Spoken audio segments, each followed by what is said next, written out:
SYBMM mass media research subject mass media research, हमारा third chapter चालू है, the data collection method. Okay, in this one we are watching the primary data collection method and secondary data collection method. तो primary data collection method, इसमें 4 types से आप कोई भी चीज़ का रिसर्च कर रहे हो, आप कोई भी चीज़ के बारे में कुछ इन्वेंशंस कर रहे हो, तो आपको क्या करना पड़ता है, तो इन 4 मेथड्स का से डेटा कलेक्ट करना पड़ता है, यानी इन्फॉर्मेशन कलेक्ट करनी पड़ती है. ओके, मेथड कौन कौन से है, तो पहला ऑब्जर्वेशन, दूसरा इंटरव्यू, तीसरा क्वेश्चनियर और चौथा शेड्यूल. ओके, एक एक देखेंगे, ध्यान से देखेंगे, समझ में आएगा, बहुत ज़्यादा हार्ड नहीं है. ओके, सो फर्स्ट मेथड है ऑब्जर्वेशन मेथड. अभी ऑब्जर्वेशन मेथड का मतलब ही होता है व्यूइंग एंड सीइंग, देखना और ध्यान से देखना. ओके, नेक्स्ट है systematic viewing with the specific phenomenon. हमारे दिमाग में कुछ पर्पस रख के या हमें कुछ रिसर्च करना है, ये दिमाग में रख के सिस्टमेटिकली किसी भी चीज़ को ऑब्जर्व करना या व्यूज़ करना, मतलब ऑब्जर्वेशन होता है.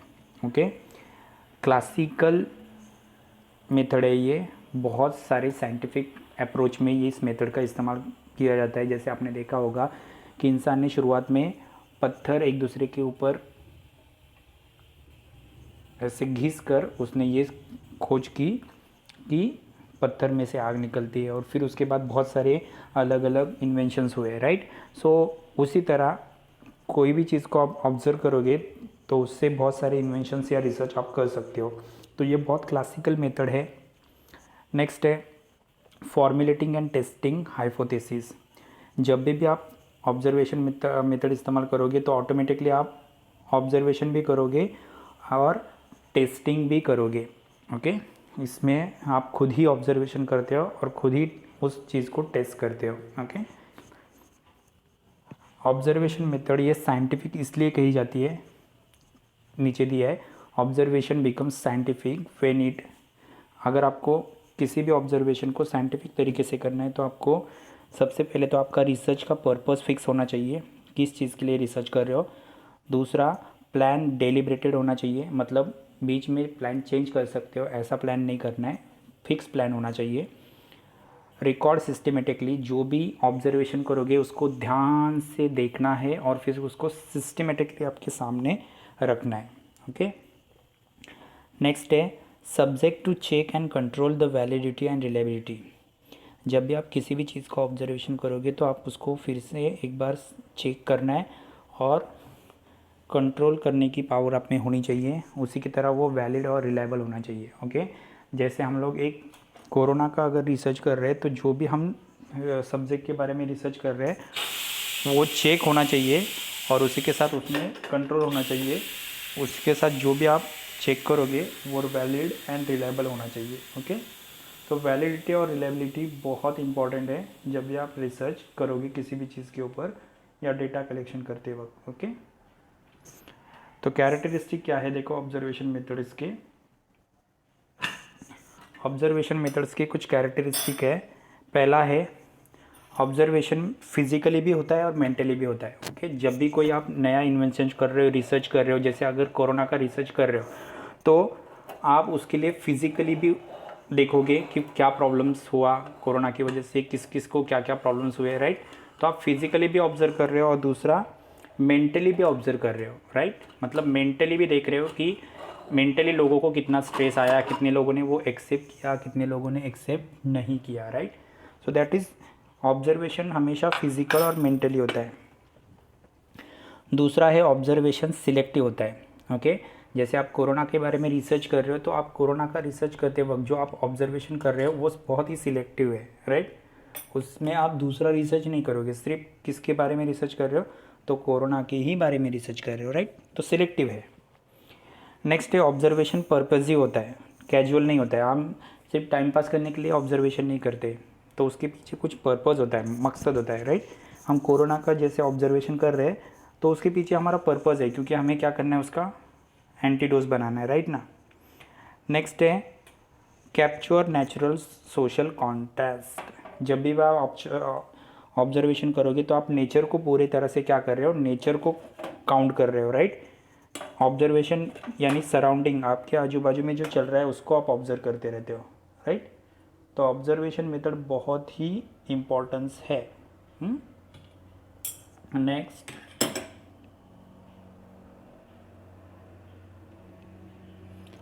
नेक्स्ट, होता है ऑब्जर्वेशंस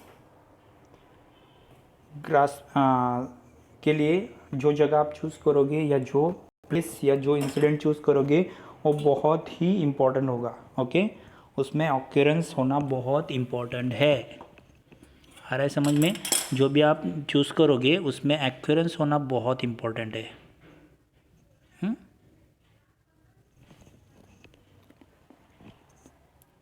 नेक्स्ट, ऑब्जर्वेशन हमेशा एग्जैक्ट होना चाहिए, उसके लिए आप अच्छी टूल्स का इस्तेमाल करो, ये बहुत इम्पोर्टेंट है, ओके। जो भी आप ऑब्जर्व करोगे उसके लिए आपको एक्यूरेट टूल्स का इस्तेमाल करना पड़ेगा। नेक्स्ट है, ऑब्जर्वेशन के ये टाइप्स है जिसकी हमें ज़रूरत नहीं है। हाँ, mode of observation very importance. Observation के डायरेक्ट और इनडायरेक्ट दो मोड होते हैं। जब आप किसी एक प्लेस पे जाके किसी चीज़ का ऑब्जर्वेशन करते हो तो उसको डायरेक्ट ऑब्जर्वेशन कहा जाता है। आप किसी जगह पर जाकर ऑब्जर्वेशन नहीं करते, सिर्फ पहले किसी ने लिए हुए फ़ोटोज़ का या इलेक्ट्रॉनिक डिवाइस का इस्तेमाल करके जो ऑब्जर्वेशन करते हो उसको कहा जाता है इनडायरेक्ट ऑब्जर्वेशन, ओके। अब डायरेक्ट ऑब्जर्वेशन में क्या करते हो आप? हर एक चीज़ को ऑब्जर्व करते हो, हर एक चीज़ के रिलेटेड चीज़ों को, सबटल्स को भी ऑब्जर्व करते हो, हर एक के बिहेवियर को भी ऑब्जर्व करते हो, ओके। लेकिन इनडायरेक्ट में आप जो परमानेंट रिकॉर्ड ऑलरेडी अवेलेबल है उनका ही सिर्फ इस्तेमाल करते हो, राइट। नेक्स्ट है कंट्रोल एंड अनकंट्रोल, वो हमारे में लिए इस्तेमाल नहीं है। ऑब्जर्वेशन कैसे प्लान करना है? तो पहले तो रिसर्चर को ये याद रखना है कि ऑब्जर्वेशन करते वक्त जो चीज़ ऑब्जर्व करनी है उसका एग्जामिन प्रॉपरली करना आना चाहिए। दूसरा, क्वेश्चन की आपके पास लिस्ट होनी चाहिए, जो चीज़ का आप ऑब्जर्वेशन कर रहे हो। जैसे कोरोना का ऑब्जर्वेशन कर रहे हो तो कोरोना के लिए आने वाले क्वेश्चंस की लिस्ट होनी चाहिए आपके पास। आपको जो ऑब्जर्वेशन करना है वो कंटेंट आपके पास होनी चाहिए। कुछ भी ऑब्जर्वेशन आप नहीं कर सकते, जो मेन ऑब्जर्वेशन है उसके कंटेंट आपके पास होनी इम्पोर्टेंस है। नेक्स्ट है, किस चीज़ की ऑब्जर्वेशन करते वक्त जो ऑपरेशंस करोगे वो भी इम्पोर्टेंट है, मतलब उसके लिए जो भी आप प्रोसीजर करोगे वो भी इम्पोर्टेंट है। ऑब्जर्वेशन में टाइम इम्पोर्टेंट है, प्रोसीजर इम्पोर्टेंट है, ओके। सो ऑब्जर्वेशन आप किस किस चीज़ों का कर सकते हो यहाँ पे दिया है। आप ऑब्जर्वेशन ह्यूमन बीइंग या सोशल ग्रुप का कर सकते हो, आप बर्ड्स एनिमल का ऑब्जर्वेशन कर सकते हो, आप एक स्टोर का, फैक्ट्रीज़ का या रेजिडेंशियल एरिया का ऑब्जर्वेशन कर सकते हो, ट्रैफिक प्रॉब्लम, पार्किंग प्रॉब्लम से रिलेटेड ऑब्जर्वेशन कर सकते हो, किसी एक मटेरियल या प्रोडक्ट के बारे में ऑब्जर्वेशन कर सकते हो, ओके। जैसे अगर अम्बरनाथ की बिस्किट कंपनी है तो वहाँ पे जाके आप ऑब्जर्वेशन कर सकते हो, राइट। नेक्स्ट है, जो भी आप ऑब्जर्वेशन करोगे उसके लिए आपके दिमाग में हाइपोथेसिस रेडी होनी चाहिए, मतलब आप क्यों ऑब्जर्वेशन कर रहे हो ये आपके पास रेडी होना चाहिए दिमाग में।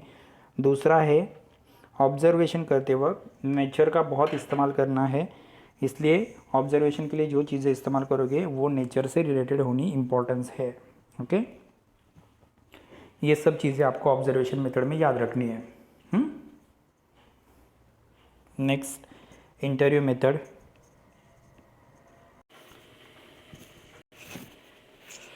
Next method is that is interview, okay.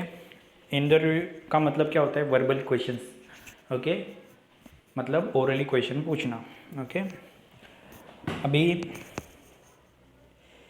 Interviews generally हम इंटरव्यूज़ के लिए हमें प्रिपरेशन करना पड़ता है, हमारे दिमाग में कुछ कंस्ट्रक्ट करके जाना पड़ता है कि ये सवाल पूछा जाएगा और इसके आंसर्स हमें देने हैं, और उसके बाद एग्जीक्यूशन करना है। जब हम सामने कुछ पर्सन बैठेगा उसके सामने हमें खुद को एग्जीक्यूट करना है या दिखाना है, राइट, एग्जीक्यूशन रहेगा।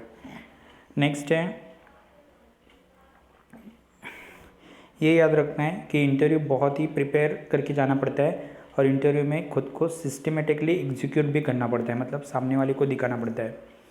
ये भी याद होना चाहिए कि जो आप जिस चीज़ का आप रिसर्च के लिए इंटरव्यू कर रहे हो उसके लिए आपके दिमाग में कुछ भी बाइस नहीं होना चाहिए और डिस्टॉर्शन नहीं होना चाहिए। मतलब अगर आप कोरोना का रिसर्च करने के लिए इंटरव्यू ले रहे हो किसी पर्सन्स का, कोरोना वालों के, तो आपके दिमाग में ये नहीं होना चाहिए कि उसको कोरोना है तो उसको देखकर मुझे भी हो जाएगा, फिर मैं क्यों उसका इंटरव्यू लूँ। ऐसे बाइस या डिस्टॉर्शन आपके मन में नहीं होनी चाहिए। ओके, नेक्स्ट है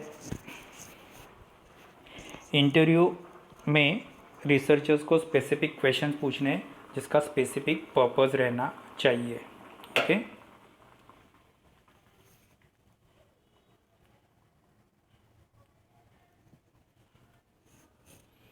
नेक्स्ट है इंटरव्यूज दो टाइप का होता है, एक डिस्क्रिप्शन दूसरा एक्सप्लोरेशन। ओके, एक डिस्क्रिप्शन और दूसरा एक्सप्लोरेशन।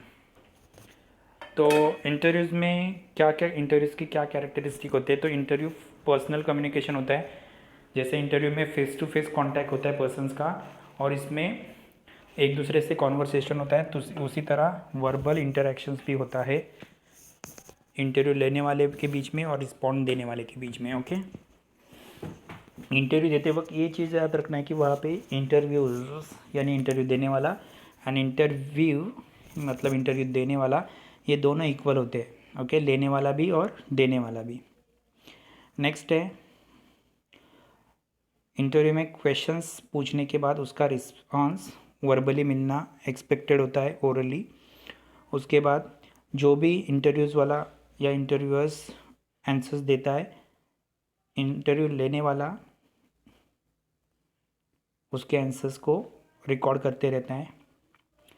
इंटरव्यूज़ दोनों भी स्ट्रेंजर्स होते हैं एक दूसरे के लिए, वो एक दूसरे को बिल्कुल नहीं पहचानते या उनका एक दूसरे के साथ कोई भी ट्रांजेक्शन्स नहीं होता है। ओके, ऐसा नहीं है कि इंटरव्यू दो ही पर्सन्स में होना चाहिए, कई बार वो ग्रुप में भी हो सकता है। 2 इंटरव्यूअर्स या 2 से ज़्यादा इंटरव्यूअर्स वहाँ पे हो सकते हैं, ये भी याद रखना है। लेकिन इंटरव्यू का फॉर्मेट फ्लेक्सिबल होना चाहिए, मतलब जब जो आंसर्स इंटरव्यू रिस्पॉन्ड देने वाले को देने उसकी उतनी फ्लेक्सिबिलिटी होनी चाहिए इंटरव्यू में, ये याद रखना है। नेक्स्ट देखेंगे हम लोग टाइप्स ऑफ इंटरव्यूज़। तो ये टाइप्स है, पहला अनस्ट्रक्चर्स एंड स्ट्रक्चर्स। ओके, अभी अनस्ट्रक्चर्स एंड स्ट्रक्चर्स में इंटरव्यू एंड पैनल इंटरव्यू ये इम्पोर्टेंट है। ओके, अभी यूनिक इंटरव्यू क्या होता है कि यूनिक इंटरव्यू में ऑलरेडी इन्फॉर्मेशन इंटरव्यू जो ले रहा है उसके पास होती है। ओके, वो सिर्फ सामने वाले के पास कितना इन्फॉर्मेशन है वो कलेक्ट करने की कोशिश करता है। पैनल इंटरव्यू में क्या होता है कि जो एक ही इन्फॉर्मेशन पे या सेम ग्रुप वाले एक ही चीज़ पे बहुत सारे क्वेश्चंस इंटरवल ले लेके पूछते हैं। ओके, नेक्स्ट है यूनिक इंटरव्यू में क्या होता है कि आपको एक बार इंटरव्यू होने के बाद दूसरी बार इंटरव्यूज़ के लिए अपॉर्चुनिटी दी जा सकती है ताकि आप में एडिशनल इन्फॉर्मेशन कितनी है वो देखने के लिए। लेकिन पैनल इंटरव्यू में स्टेजेस वाइज क्वेश्चन होते हैं, एक साथ सब लोग क्वेश्चन पूछने लगते हैं, तो वहाँ पे आपको फिर से एक बार चांस नहीं मिलता है। नेक्स्ट है soft and hard interviews. Soft interviews का मतलब है जहाँ पे आपको आप सेकेंडरी पोजीशन पे होते हैं, आपको जो ऑलरेडी अवेलेबल आपके पास जो दिमाग में है या आप जो पढ़े हो वही उसके ऊपर ही आपको क्वेश्चन पूछे जाते हैं या आपको प्रेशराइज किया जाता है। हार्ड इंटरव्यू में क्या होता है कि वो एक पुलिस लोग जैसे इंट्रोगेशंस करते हैं वैसा इंटरव्यूगेशंस होता है। ओके, इसमें आंसर्स बार बार ऑब्टेन करने पड़ते हैं, आपको वार्निंग दी जाती है, अगर आप झूठ बोल रहे हो तो वो बार बार आपको फोर्स करके आंसर पूछ सकते हैं, इस तरह से वो आपको हेजिटेट यानी परेशान कर सकते हैं। ओके, तो हर टाइप का इंटरव्यू क्वालिटेटिव भी होता है और क्वांटिटेटिव भी होता है, मतलब उसको उसमें आपको आपकी क्वालिटी भी जज की जाएगी और आप उनके लिए कितने क्वांटिटी हो, उनकी कंपनी को कितना या रिसर्च को कितना एक्सटेंड करोगे ये भी देखा जाएगा। ओके, तो इंटरव्यू में नेक्स्ट है टेलीफोनिक इंटरव्यू। अभी टेलीफोनिक इंटरव्यू क्या होता है, ये वेस्टर्न सोसाइटी में बहुत ज़्यादा इस्तेमाल होता है, इंडिया में नहीं है। ओके, लेकिन अभी अर्बन एरियाज़ में इसका इस्तेमाल हो रहा है, यानी सिटीज़ में इसका इस्तेमाल हो रहा है। फ़ायदे एडवांटेजेस क्या है, तो ये बहुत फास्ट है, मशीन में ही रिकॉर्डिंग होती है।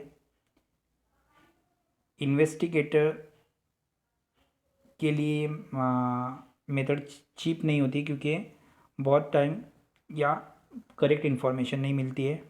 ओके, कई बार रिस्पॉन्ड देने वाला सुबह पूछे हुए क्वेश्चंस के आंसर उसके कन्वीनियंट टाइम के हिसाब से शाम को भी दे सकता है। ओके, नेक्स्ट है रिस्पॉन्ड जो मिलेगा वो प्रॉपर मिलेगा, इसकी गारंटी नहीं है, एनोमिनस हो सकता है। ओके, जैसे पर्सनल इंटरव्यू में वो सामने बैठा है तो प्रॉपर ही आंसर्स देगा, या वो गलत हो रहा है तो आपको समझ में आएगा, टेलीफोन में समझ में नहीं आता है। इन डेप्थ इंटरव्यूज़ क्या होता है, एक के बाद एक जो इंटरव्यू लिया जाता है उनको इन डेप्थ इंटरव्यू पहुँचाया जाता है। मतलब आपको ऑलरेडी उसकी इन्फॉर्मेशन है, लेकिन आपको उसकी डिटेल इन्फॉर्मेशन है कि नहीं ये देखने के लिए वो इंटरव्यू लिया जाता है। हाई स्ट्रक्चर्स होता है, मतलब आप पहले एचआर के पास जाओगे, फिर मैनेजर के पास जाओगे, या कई बार आप टीआर के पास, फिर उसके बाद एचआर के पास, और फिर मैनेजर के पास, ऐसे एक के बाद एक स्ट्रक्चरेबल होता है। या कई बार वो अनस्ट्रक्चरेबल होता है। ऐसे इंटरव्यू बड़े पर्सनैलिटीज़ या सेलिब्रिटीज़ के लिए जाते हैं, जिससे मोटिवेशंस मिलता है, एटीट्यूड देखने मिलता है, बट थोड़े महंगे होते हैं इस टाइप के इंटरव्यूज़। ओके, सो आज के लिए observation method and interviews method ख़त्म हो चुकी है। यही पढ़ना है, यही आपके लिए है इम्पोर्टेंस।